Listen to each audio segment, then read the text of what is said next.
Okay, hey everybody, Steve here from The Varied Life. And you can find it there or there. So no matter which you point, I can point to that. Anyway, that's my YouTube channel where basically it's kind of a mishmash of stuff. And since we retired in Korea and we're experiencing a doctor's strike in Korea, mainly among the resident doctors of about 100 teaching hospitals, it's getting really interesting. Now, the whole idea of the doctors striking is that there's some type of injustice going on. And if there truly is injustice, people aren't being paid enough, they're being overworked, then those issues should be addressed.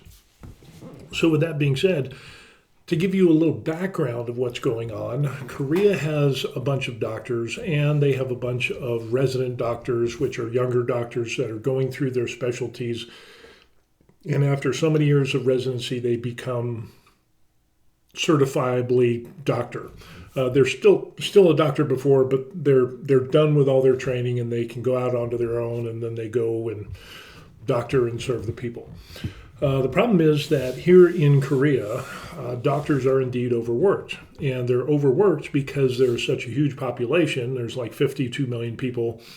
I know that doesn't sound like a much from, like the United States, it has like 320 or 350 million people. But the amount of doctor to patient ratio here in Korea is the lowest amongst all the developed nations of the world. So that means that there's not enough doctors for the people that are here. And unfortunately, that leads to, there's a couple of things. There's some good things and there's some bad things. The good thing is that Korea is able to process and treat a large amount of people very efficiently in kind of like a cookie cutter fashion, which is good because they've got it down to a science. But the bad part is that these doctors are still being overworked. And if you don't know, residents pull the majority of the work, and yes, they have supervisors over them that are making sure that they make the right decisions and don't make mistakes. There's some system of checks and balances similar to what residents experience in the United States. In the United States, residents work about 80 hours a week, supposedly. There's residents who say, no, it's more than that. But with that, here in Korea, doctors work 80 to 100 hours a week. And they will often be, doctors in the United States will work 24-hour shifts, and then they'll have a day off, and then they go back to work, maybe on a different shift or whatever. It's really kind of rough on them. But that's a 24-hour shift, and sometimes they'll have to pull doubles. In Korea, your shift can be up to 36 hours. So, and it's all because they're being overworked. So on one side, we are seeing that the doctors are being overworked, and we see that they say the working conditions are bad, and it's like, I'm really not seeing it. Korea they got a lot of technology. The hospitals are great. I've got the best medical care that I've got in my life here in Korea. I've done nothing but great things to say. And, with that being said, there's a lot going on because the doctors union is saying, they're saying, this all came about because the Korean government said we need more doctors. We have an aging population. A fifth of the population is aging. And of course, as you age, you need more appointments, yada, yada, yada. So they wanted to increase the number of doctors, people able to go to medical school and boom, be a doctor. The doctors union doesn't want more doctors. And now they're complaining that their doctors are being overworked.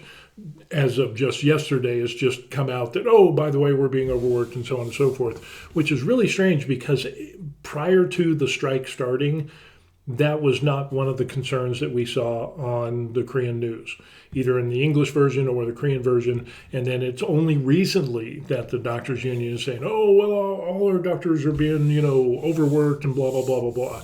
And it's like, okay, so other articles came out that I highlighted in the past that the average amount of time that a doctor spends with a patient is 3 to 4 minutes.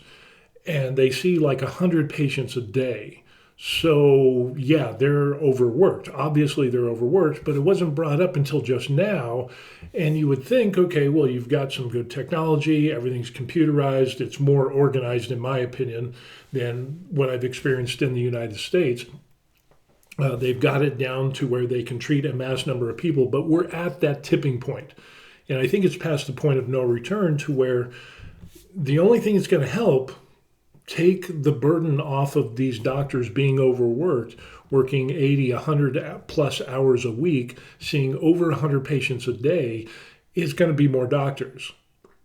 But here's the thing, is the doctors union, and both me and my wife have watched it on Korean TV, and it's like they have interviews and so on and so forth. They don't want more doctors. So how are you going to prevent or keep the current doctors from being overworked if you don't add more doctors? And then there's the common sense of every year you have people who are retiring. So you have doctors that are retiring, doctors that are quitting, doctors that get sick and, they can't do their duties. So there needs to be a replacement for those doctors that leave the practice and due to old age or whatever it is, retirement, so on and so forth. But the doctors union doesn't want more doctors. Matter of fact, they want to reduce the amount. And that just makes no sense whatsoever. So you have this doctor strike. So the doctor strike, and it deals with resident doctors, and it's like up to 10,000 now have turned in their letters of resignation as a ploy to kind of hold captive, and put a stop to a lot of medical treatment, which is putting people in harm's way, which I think is wrong. There's one way to address your grievances, and maybe if there's pay, doctors' professions are one of the highest paid professions in Korea. Maybe they should get paid more, probably, but they definitely are overworked. And if you're overworked, you make mistakes. And if you make mistakes, then there's medical liabilities and medical malpractice suits. People die, get injured, so on and so forth. So that's not a good thing for the general public as a whole. So now that I've caught you up on this, so what's going on now? We're going to take a look at this. So with that being said, here we are. And concerns over public health deepens as walkout by trainee doctors enters the 7th day. Concerns over public health deepened as surgeries were delayed or reduced by thousands of trainee doctors who didn't return to work for a 7th day in a row to protest the government's plan to boost the number of medical students. Again, they're complaining about being so overworked, but they don't want more doctors. So and the doctors union wants more senior staff and they want more admin, but they don't want more doctors. So, and the one thing that my wife and I have noticed by watching the Korean news is there is a lack of common sense. And it's like, well, how do you propose, if you don't want more doctors, how do you propose that the resident doctors, how do you plan to reduce the number of patients that they see to alleviate some of this overburden? Nobody ever comes up with that. Nobody ever asks that question to these people. So, we're really kind of, it's like, why aren't you asking the obvious questions? So anyway, about 8,000 training doctors have left work sites to protest against a plan to admit 2,000 more students to medical school next year from the current 3,058 seats to address a shortage of doctors. Now, there is indeed a shortage of doctors. Like I said, it's just through normal attrition, you need more doctors. So they want 2,000 more, but the unions don't want more doctors, which doesn't make any sense. Adding to the chaos, fellow doctors have stepped in to cover the absence of training doctors on leave were observed joining the collective action. So when people don't go to work, the people that are at work are trying to fill in the gaps and do the work of 2 or 3 people. And now these doctors are like, hey, well, screw this. We're going to go on strike too because this isn't right. PAs and nurses are being asked to do things that aren't within their purview, and they're complaining about that, which is rightfully so. The circulating rumors that doctors who have completed their residency and were slated to commence their fellowship on Friday are engaging in an unusual movement, said an official from a major hospital in Seoul. At Chosun University Hospital in Gwangju, south of Seoul, 12 of the 14 fellows decided not to renew their contracts and leave in March. I understand that, if you're not being paid commensurate with your service and so on and so forth, or you haven't had a pay raise in a while, I understand striking and holding out and having negotiations to get better pay and wages and working conditions. But getting paid more is not going to alleviate the work burden. So again, it's this common sense question that we haven't seen on Korean news and no one is asking. So it just kind of boggles our mind on what's going on. But for these fellows who just became doctors, finished their residency, 12 of them didn't show up. And it's like, you're making the problem worse. So on one hand, I see, yes, if you haven't had a pay raise in a while and there needs to be more, I understand that. That's going to result in higher costs of medical care, which is understandable. Everything goes up, especially when we're in a recession. But when you decide to be a doctor, you finish your residency, and now you're not showing up to work, you're not getting paid. How are you going to pay your mortgage, your rent, your utilities, your food, your car, your nice clothes, and whatever else? How are you going to pay your student loans back? Didn't think of that. There's going to be a lot of fallout to this. Newly graduated medical students also recently declined internships, signaling an extended shortage of doctors on duty at major hospitals. Hospitals across the nation continue to grapple. Samsung Medical Centers also reportedly reduced the number by 45 to 50%. And Samsung Medical Centers, where I got my eye surgery, which I also have an appointment coming up for a follow-up for my detached retina, 7 retinal tears, cataract surgery that I had in my right eye, and some retinal tears here. So yeah, they're going to be feeling the crunch. Other major hospitals, it talks about there. The government is talking about legal actions. The government is warning that those leading the collective action would face arrest, and doctors involved in the strike could have their medical licenses suspended or canceled. Now, here's the interesting thing is that all of these doctors that left turn in their letters of resignation. So what does the hospitals do? They haven't accepted the letters. They haven't signed off on the letter saying, okay, you quit. Okay, you quit. Have a nice day. See how that works out for you. So we have this, it's kind of like a poker game. Everybody's kind of putting their cards and their bets and all, some are bluffing, some are not. It's really quite interesting on what we see. It's interesting because the doctors, however, argue that the government should rather focus on protecting them from malpractice suits and improving compensation to induce more physicians to practice in such unpopular areas. And again, this doesn't make sense. If you are so overworked, as a doctor, why would you not want more doctors? But they're arguing that the focus should be on protecting them from malpractice suits, which is a viable claim. I understand that. But protecting them from malpractice suits, when you are being overworked, you are going to make bad decisions, and it's going to affect, injure, and kill people. And so why should you have more malpractice coverage if you are operating in such a way that you're in a diminished capacity and that results in the injury or the death of others? See, it doesn't make sense when you think of it. And improving the compensation to induce more physicians to practice in such unpopular areas. Now, that's another thing that has come up, is that in the smaller cities and towns, a lot of doctors don't want to go there. Every doctor wants to be in Seoul, and so you have people that travel to Seoul on buses, taxis, trains, spending many hours just to get to a doctor because they don't have the doctors in local towns and cities where they live. So everybody goes to Seoul. So yeah, there needs to be compensation for physicians to practice. They need to raise their pay and go in these other areas. But still, the fact remains, the elephant in the room is that there's not enough doctors regardless. If you're operating at this level and there's not enough doctors in these smaller towns and cities, the only way to alleviate that is to hire more doctors.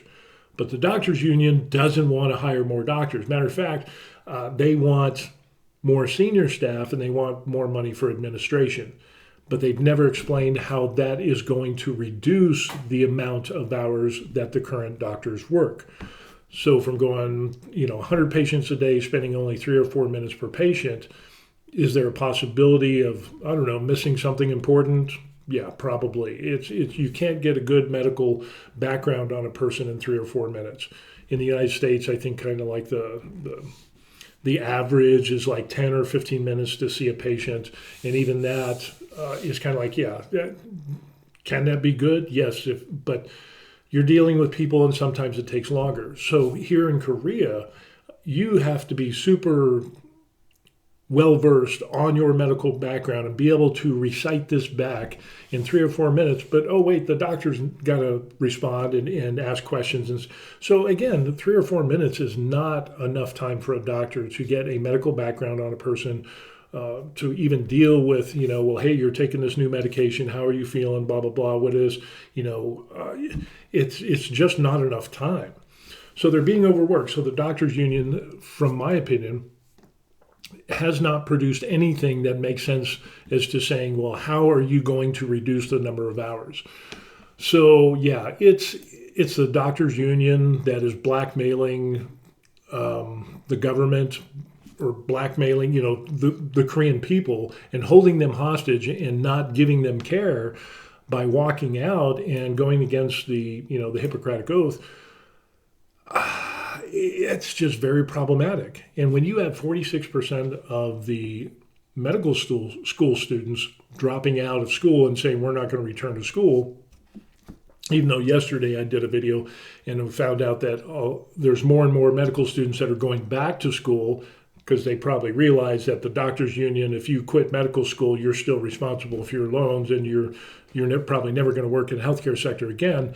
The doctors' union is not going to have your back. So again, there's this. That's why I kind of say that there seems to be corruption amongst this doctors' union, because they're not addressing the elephant in the room. So where does the Korean government go next? This is the interesting thing. Seoul gives young doctors 4 days to end the walkouts, threatening suspended license and prosecutions. Now, for those of you who don't know, here in Korea, they have a law, because they've had a history of this, where the doctors' unions have went on strike and refused to work and put people's lives in danger and so on and so forth, by refusing to give people medical care, even though the Hippocratic Oath and all that. Because it's a national problem. And so now the ball has been thrown, from the government to the doctors' union, saying, hey, you need to return to work. Remember, there's this law in the books that says, you can be arrested, you can be persecuted, you can be fined and punished, whatever. You can lose your license, so you could never work in the medical industry again. So they threw the ball back into the union's court. So now it ends up that junior doctors have 4 days to end their walkout, so they'll have their medical licenses suspended and face prosecution, the government said Monday, which today is Tuesday here in Korea, the 27th. So about 9,000 medical interns and residents have stayed off the job since last week. The government planned to increase medical school admissions by about 65%. And this is all based off of reports and surveys. Obviously it doesn't take rocket scientists to figure out that the doctors are overworked. There's too many people and not enough doctors. Again, they have the lowest doctor to patient ratio of any developed country in the world. Yes, they have great equipment and they have great processes in which to treat large volumes of people, but we've gone past that point and now it's become detrimental. Walkouts have severely hurt the operations of hospitals, numerous cancellation of surgeries, cancer treatments, so on and so forth. Government officials say adding more doctors is necessary to deal with the rapidly aging population, which is about a fifth of the population. The strikers say universities can't handle so many new students and argue the plan would not resolve a chronic shortage of doctors in some key but low-paying areas like pediatrics and emergency departments.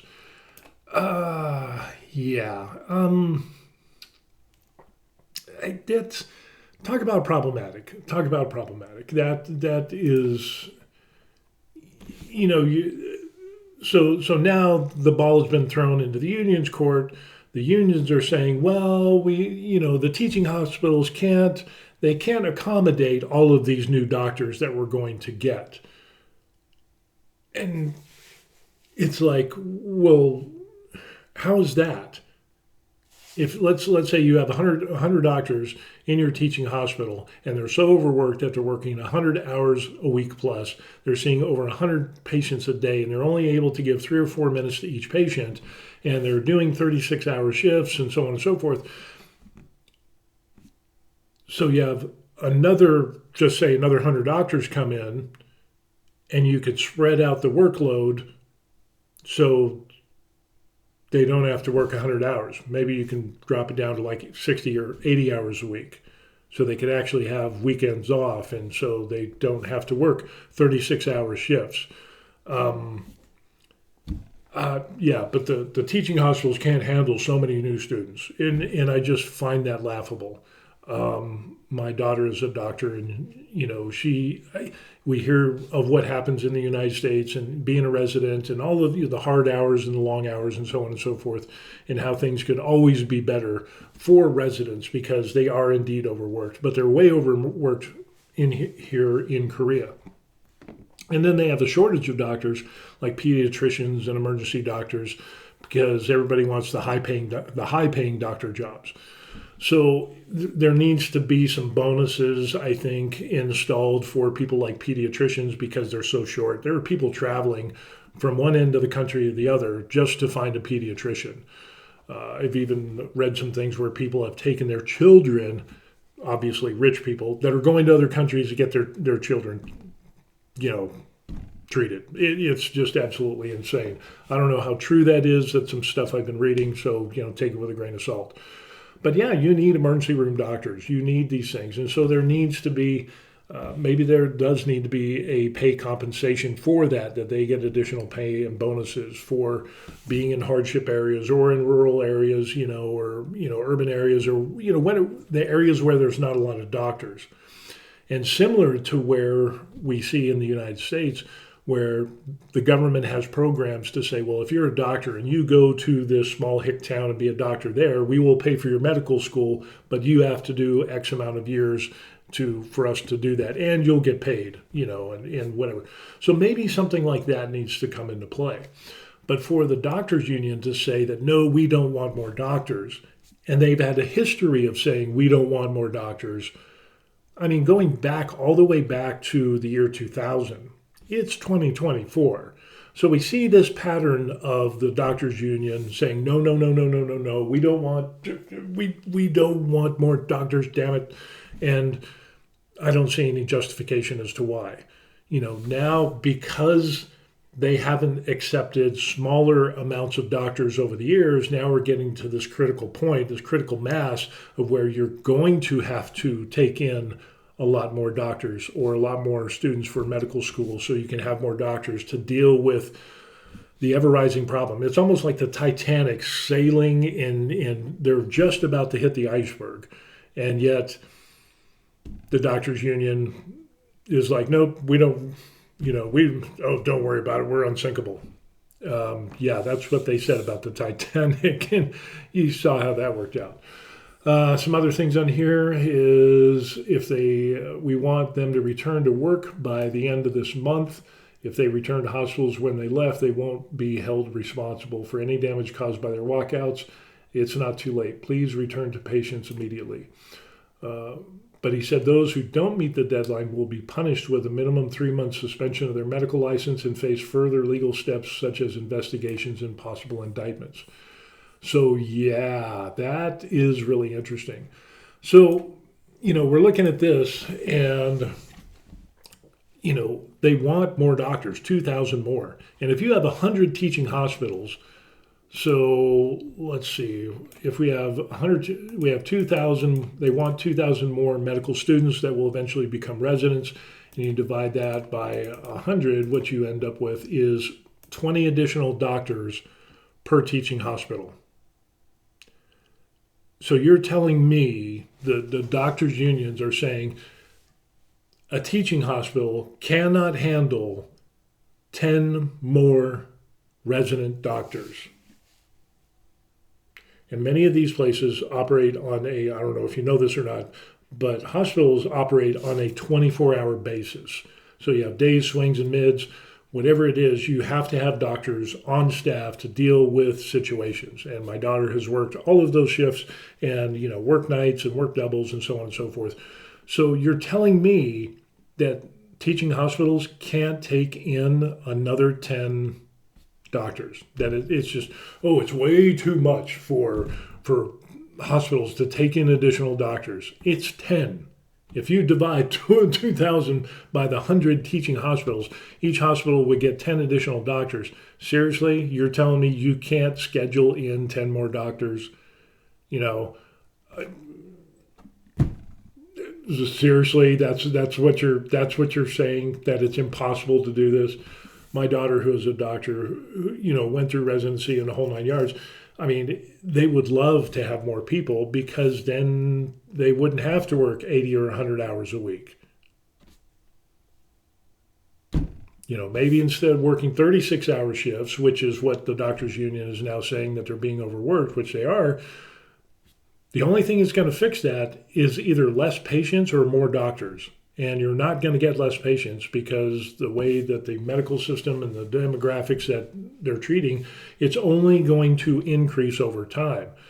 I have an aging population. A fifth of the population is aging, and when you get old, you get more appointments. And I think other processes need to be addressed as well. But yeah, all of this right here is that it shows that 80% of the people in Korea, the Korean nationals, think that what the government is doing is a good plan. And I'm included with that number because you need more doctors. You don't have enough doctors to treat the people that you have. And sometimes you can't get appointments. Your appointments are delayed just on a regular basis. And you can only spend 3 or 4 minutes and people are working 36-hour shifts. Come on, tell me seriously, you're going to say that, we don't want more doctors, especially when it equates to only 10 more doctors per teaching hospital. You can't fit in 10 more people. There's no physical way on God's green earth that you could add 10 more lines to the schedule, and those will be spread out amongst many different departments. So let's say you got surgery, let's say you got, gastro, let's say you've got, all of the different departments. I mean, there's probably more than 10 departments in a hospital, x-ray and this and that, and in pediatrics and emergency and so on and so forth. So in other words, you're looking at putting maybe one extra doctor, maybe 2 into a department, and you can't handle that. That makes absolutely no sense at all. And even then, is that 1 or 2 doctors, resident doctors, going into their specialty, is that going to take a huge amount of overburden off of the existing doctors? Not much. It will, but not much. So again, it shows the need of, we need more doctors. It's the elephant in the room, and nobody seems to be looking at this. So anyway, some of the things here: refusing to abide by such an order can bring suspension of their license, up to 3 years in prison, or a 30 million won fine, which is about $23,000. Those who receive prison sentences will be stripped of their medical licenses. So this is interesting, because what we end up seeing here, and let me see if we can get this off here. What we end up seeing here is we have a tiered system of punishment. Refusing to work can bring a suspension of their license, and again, some other things said up to 3 months or whatever. Now it's up to 3 years in prison, or suspension of their license, which we saw for like 3 months, then and up to 3 years in prison, or a fine of $23,000. And if then you have ultimately the people who go to prison, you'll be stripped of your medical license. Now, I don't know if you know this, but if you're stripped of your medical license, you can't work in the medical field. What are the odds? And you still have to pay back your student loans, which are incessantly high. So, but I'm glad that there is a tiered system of punishment for offenders, because if you go too harsh on everybody, that's going to be detrimental as well. So there needs to be some give and take with this. This guy, Che, a partner at a law firm in Daejeon, specializes in medical law, it's highly unlikely the government will suspend licenses of all doctors on strike, as it would cause an enormous medical vacuum. Other observers say authority will likely punish strike leaders. And that's probably what's going to happen. You're going to see the ringleaders. You're going to see these union bosses and doctors that are really pushing this. They're going to get punished because really what they did is upend the medical industry, and they put the people at risk. So when you are at the head of the union and you have your reach, and it goes so far into reaching into medical schools that the medical school students, 46% of them don't show up to class, and they say, oh, we're not going to show up. Yeah, that's dangerous. One, it's very problematic because I don't think these medical students are thinking clearly in this aspect. There are about 13,000 medical interns and residents in South Korea. Most are working at 100 hospitals. So they have 100 training hospitals. And again, that's why I said, they want 2,000 more medical students, i.e. doctors. But the unions are saying, oh, we can't handle that many. But really, when you do the math, it's only 10 extra doctors per hospital. And how many departments do you have in a hospital? Probably more than that.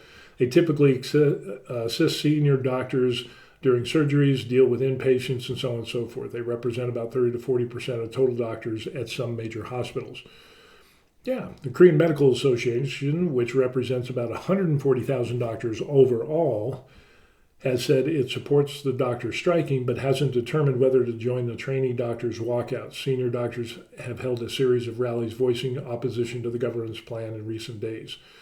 And again, the elephant in the room, I haven't heard anything from the doctors' union on the Korean news or, looking things up. And, my wife and I, we watch the Korean news and she tells me what's going on. I see the American version of the Korean news, and then we have Reuters and AP and so on that just rehash and cut and paste articles that were written in Korean. The unions don't address, well, how do you take this workload off the overworked doctors? And again, they want 2,000 more medical students starting next year from the current 3,058. The government says it aims to add up to 10,000 doctors by 2035. And that's a huge number. That's a big number.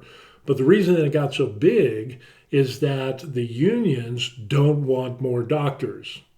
So over a long period of time, going back, even way back as 2000, they have rejected the idea of wanting more people to be able to go to medical school and thus become doctors.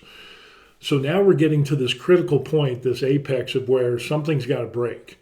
And so now the knee-jerk reaction is we need more doctors. Now we need even more doctors because you weren't reasonable in your expectations of, and the unions have just, no, we don't need more doctors. They want more senior staff and they want more money for admin, but they don't want more doctors. So now it's getting, interesting.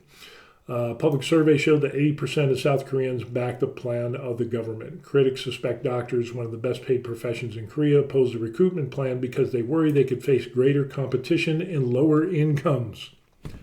Hence, there is the rub. If you follow the money, yeah. So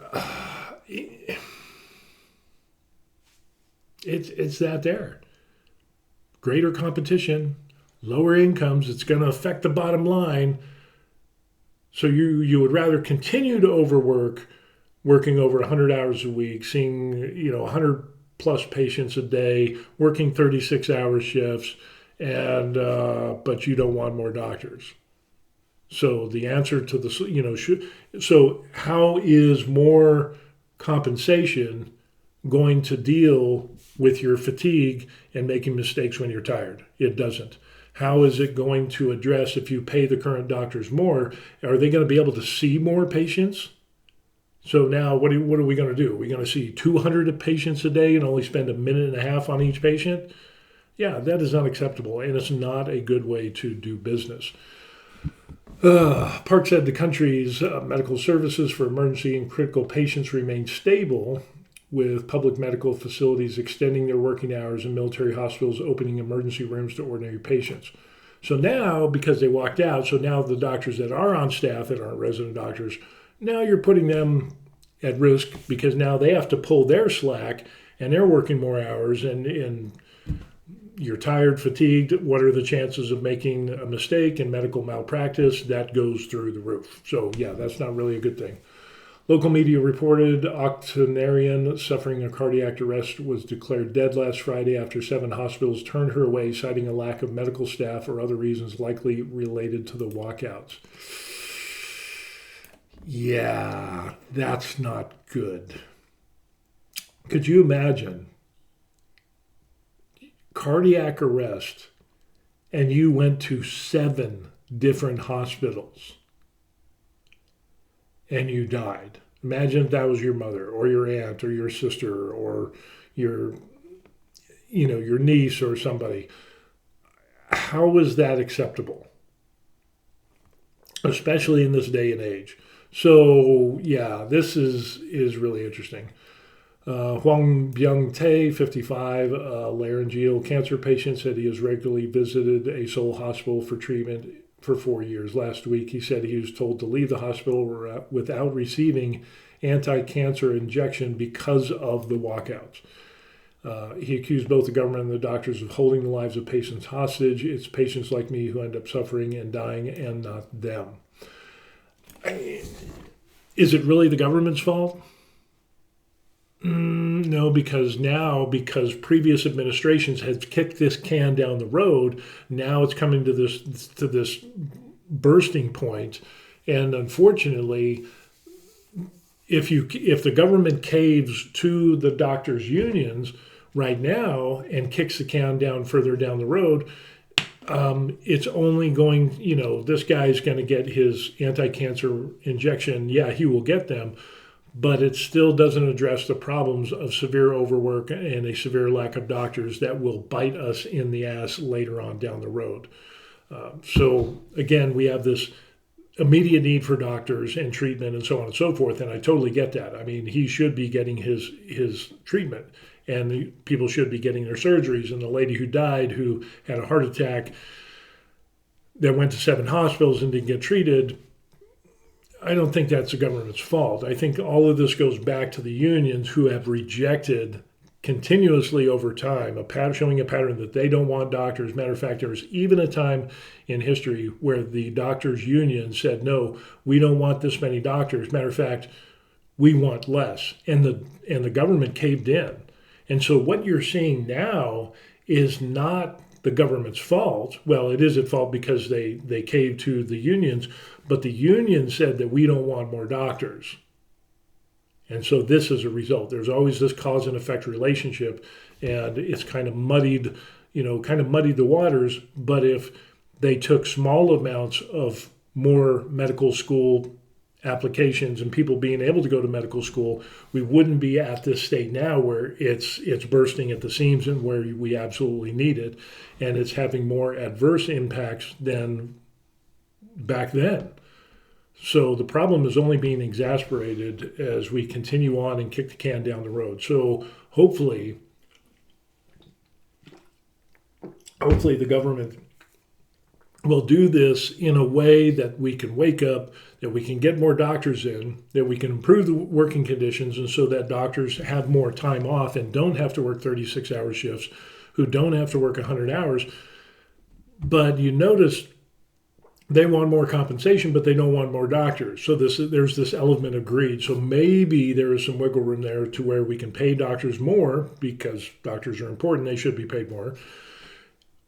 But at the same time, we also need to alleviate the overburden that these doctors are experiencing. But the unions, from what I see right now currently, excuse me, the unions are not acknowledging that fact. So yeah, it's just really interesting on what we end up seeing with all this. And here's some other things. Refusing such an order can be suspension of your medical license. We can see it can bring up to 3 years in prison or 30 million won fines, along with the revocation of your medical license. And again, it's just what we're seeing here. So, yeah, I mean, having an extra 1,000 doctors or 1,000, medical school students who eventually become doctors, I don't think that's an overburden, especially when you do the math. There's 100 teaching hospitals. There's 2,000 more new resident doctors that in 4 years. Now, this means that the medical schools to take in 2,000 more students, they have 4 years to be able to do that. So they have time to prep. They have time to, get the facilities, the infrastructure, and so on and so forth. And it's pretty much at the peak of where it is. You go to medical school, there's the technology, all of the stuff that we never had in the past. It's more efficient and effective than any time in history. So maybe it has to be, they do online classes, they do teleclasses and things like that, where you have an instructor, the professor, or whatever, teaching some class. And you might have to do remote classes over the interweb, kind of like FaceTime type thing. Students still get the class, but they can do it in the comfort of their home and do all that stuff. That is definitely an option. So saying it's impossible to absorb these, 2,000 more medical students, I find that a little disingenuous. There are some things that you have to be on site for, like cadavers and doing all that stuff. There's a lot of things that you need to do, so there will be some adjustment to that. But in the grand scheme of things, I just don't see the problem at the end of after medical school. You have 1,000 new doctors going, or 2,000 new doctors showing up for their residency programs in 100 teaching hospitals. So each hospital only gets like 10 additional doctors. And how many departments do you have in a hospital? So maybe, even then, let's just say you just have 10 departments. I know there's a lot more. So each department is getting one extra doctor. And unions are saying, oh no, we can't handle such a huge amount of new doctors. You're getting one doctor per department, basically. And you're telling me you can't handle that? You're telling me that the doctors who are working 36-hour shifts and 100 hours a week would not appreciate having another doctor come in? Yeah, it makes absolutely no sense. So when we get to this point on this doctor strike here in Korea, it's very interesting. And I ended up just seeing a notice from the military base, Camp Humphreys, Brian D. Allgood Hospital, and they put out a post that talked about, hey, with the ongoing doctor strike here in Korea, a lot of people are referred to Korean hospitals. So with that, they said that there might be some problems with getting medical care, so on and so forth, but they're going to work through, and they're apprised of the situation. But don't be surprised if there is some delays in referrals or appointments and so on and so forth because of the doctor strike, and which highlights kind of the problems of the military hospitals for U.S. service members and their families. They're understaffed as well. So they need more doctors. And again, you can have all the technology in the world. And I read an article about the Brian D. Allgood Medical Hospital on the U.S. military base Camp Humphreys, and that it is equipped to serve 65,000 people. And it's like, okay, you have all the equipment, but do you have the staff to use the equipment to treat the 65,000 people?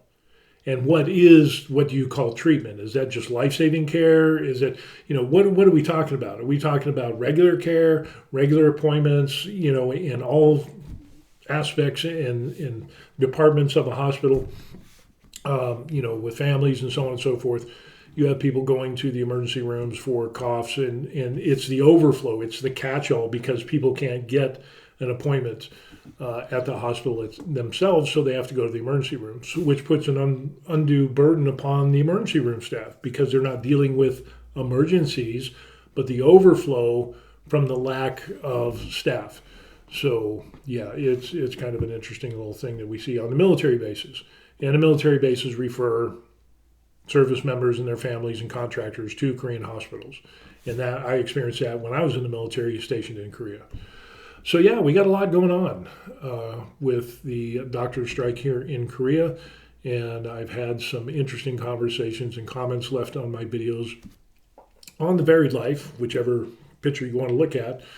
And, people are saying, well, how can you side with the government? And people can refuse to work if they don't want to work. And it's like, if you're a barista, if you're working any other job, and I feel that I'm being overworked and underpaid, I can strike and I can quit whenever I want. However, there's a small difference between that or any other job than being a doctor, where you take an oath to do no harm, that you take an oath to put your patient's needs above your own, and that you're the consummate professional. And unfortunately, that seems to be missing in some ways, because the doctors union is saying, well, we need more pay and we need more this and that, but we don't want more doctors to alleviate the overburden. And it really is, you're at the point of no return. You need more doctors. But you say that you don't want more doctors because it's going to be more competitive and it's going to take away the pay of some people. Maybe competition is a good thing, because then it produces better doctors, because they actually are challenged, just like with any other job. You need to be challenged to do your best, and you give better results. The opposite end of the spectrum is to not give, to get so amount of pay, even though you're getting one of the highest paid professions in Korea, and then, getting so service and care, maybe adequate, maybe a little less, maybe it's just whatever, it doesn't really matter, and there's no competition. Then you have people that don't give their best, that they don't put their heart in their job, and they don't go forth and try to do the best for their patients, unfortunately. And we've seen that all around the world and in the United States, especially in socialized medicine and so on and so forth. When you have that type of system where there is no competition, that breeds complacency and laziness and substandard care, in my opinion. So yeah, we're in a rock and a hard place, and the people of Korea and the people that use the medical hospitals, they're in between that rock and the hard place, and they're getting squished. And so they're taking the brunt, like that lady who had a cardiac arrest and went to 7 different hospitals, and they turned her away because of this doctor strike, and she died. Who's to blame? The government? No, because in my mind, if the doctors and the doctors union were truly cared about patients and they cared about their doctors, they would want to have more doctors to alleviate the overburden. And let's work on it. Let's work on saying, hey, they should be paid more, and probably should. There was another article that I read that, doctors are being paid, like $3,000 a month or whatever. In the United States, they're being paid like $5,000.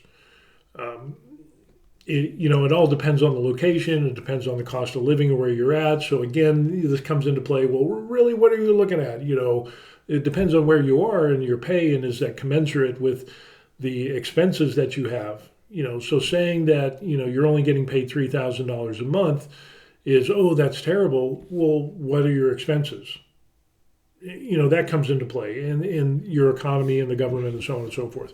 So, there's this shell game, and there's passing the ball back and forth. But, ultimately, it's the people that are paying the price. That the everyday working people like you and me, and the hardworking Korean citizens, where 80% of them say, yeah, we definitely need more doctors. When you have people traveling, they get on a taxi, get on a train, spend hours traveling just to get an appointment because they don't have local doctors, that tells me you need more doctors. And then even then, when you get to the big hospitals, and you can't get appointments because there's not enough doctors, that tells me you need more doctors. When you get to the point of where you're only spending 3 or 4 minutes per patient, that tells me you need more doctors.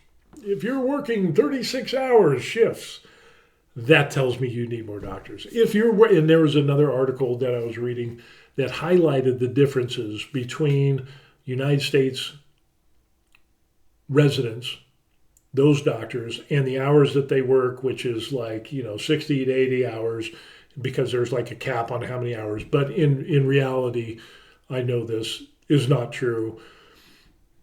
You can only work so many hours. Oh, but by the way, take this stuff home and finish your notes and do this and that and whatever at home.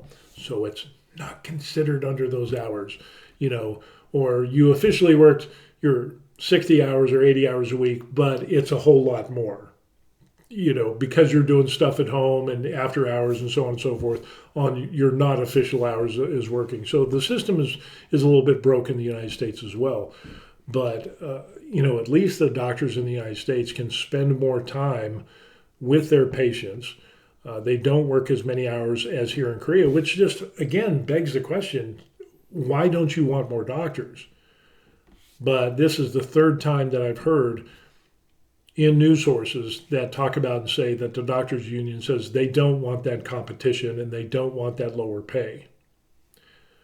And again, I highlighted in my last video that like for medicine refills, they only do it for 30 days at a whack.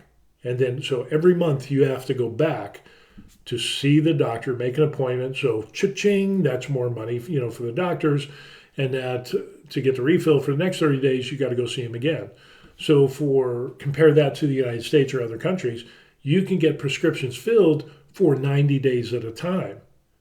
So if you want to alleviate some of this overburden, go to a 90-day or maybe even 120-day prescription for some medications. Obviously, the simple things like GERD or whatever, the stuff that, I need more GERD medication. I'm going to be on it the rest of my life, or, hormone treatment or this or that or estrogen or whatever it is, medicines that you're probably going to take for the rest of your life that don't need that much supervision, but they don't do that here in Korea. You have to go every 90 days. So I think part of the problem is that the hospitals and the medical community are holding the people and kind of milking them for the money by requiring them to get refills every 30 days. Now so imagine how many people need refills. We're talking tens of thousands of people that have to come in every single month. So maybe this has been brought on by the medical community itself by saying, hey, you're only going to do 30-day prescriptions, and we're so overworked, but you like that money, and that's why the system is the way it is. The hospital makes money, the doctors make money, and so on and so forth. Maybe they should get paid more money, but maybe they should have 90-day prescription windows. I don't know. That's just my opinion.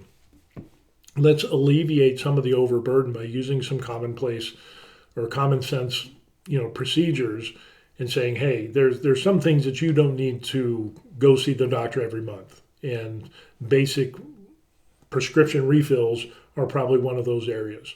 If you just did a 3 or 4 month prescription for stuff like, stomach issues, mental health, and things that, okay, well, I can operate with this medication and I don't have any problems. I never had any problems in the last year. Then let's have a system in play of where we can give that refill medication, but only require it, once a quarter instead of every single month. And that will alleviate some of the overwork. But again, the doctors union, they don't want that competition and they don't want to lose that money. So that's really the crux of the situation. Even though there's a need for more doctors, they don't want the competition and they don't want to give up their money. They don't want to give up the piece of the pie. And hence, that's where we're at. So, in 4 days, that's the timeline. So today's the 27, 28, 29, 30, whatever. So, by the beginning of next month, what is it, 27th? 1, 2, 3, 4. So on Saturday the 2nd of March, or maybe the 3rd or 4th, if you count the weekend or not, but definitely by the 4th, or at earliest the 2nd of March, that we will have a major update. And maybe tomorrow we'll have a major update on this doctor strike here in Korea. So, very interesting, very interesting. I mean, do you think, and here's the question for you, the viewers, do you think the doctors should continue to stay on strike? What do you think about the component of medical school students that refuse to go to medical school? But, the whole idea of not wanting any more doctors, is that a good thing or a bad thing? It's the elephant in the room, which is separate from, more I didn't pay. get that. Could you try again? To get more pay. I mean, more pay is a situation, then they should be paid a little bit more. You should be paid more. You should be paid for the services that you're giving. And if they haven't had a pay raise in a while, then that stands to reason. That's a different issue. But to, hold the country basically blackmailing and using your own countrymen because you're greedy, that's wrong. And that can be addressed separately. But when you say that you're so overworked and we're so overworked and you're complaining, poor, woe is me, but then you don't want more doctors to help with the overburden. Really, that's what you're going with. So yeah, this is a complicated issue, very complicated issue. In some ways, I can see from the doctor's point of view and these residents, because we had family members of doctors, and we know how hard it is in the United States. It's obviously harder here in Korea, but then again, there's the patient side of the view and the government side of the view, which is like, yeah, well, why wouldn't you want more doctors? From talking with my daughter and so on and so forth, and even talking with other doctors, every single hospital is low on staff, and that all the doctors would love to have more doctors to be able to alleviate the overburden, at least the doctors in the United States. So why isn't that the same thing in Korea? If you're being overworked, but again, it comes down to money. If your goal is to get money, and that seems to me right now where the unions are at, they're more concerned about, we don't want competition and we don't want to give up our slice of the pie or cut the pie into smaller slices. Yeah, something's got to give, because the demand is there. The need is there for more doctors. And after rejecting all the way back to the year 2000, yeah, this is just kind of crazy. And now it's reaching in the apex. So anyway, put that in the comment section what you think about what's going on. Pro, con, in the middle. Do you have ideas to alleviate? They rejected telemedicine, back in 2014. The unions did, the doctors' unions. So does that tell you that they really have the country's best interests at heart? So far, in my opinion, it doesn't seem so. Because again, it comes down, who's getting the money? Follow the money, and you'll find your problem. So that being said, that's going to be it. Like and subscribe, and to stay abreast of the situation. And yeah, that's what we got going on. So have a good one. Peace.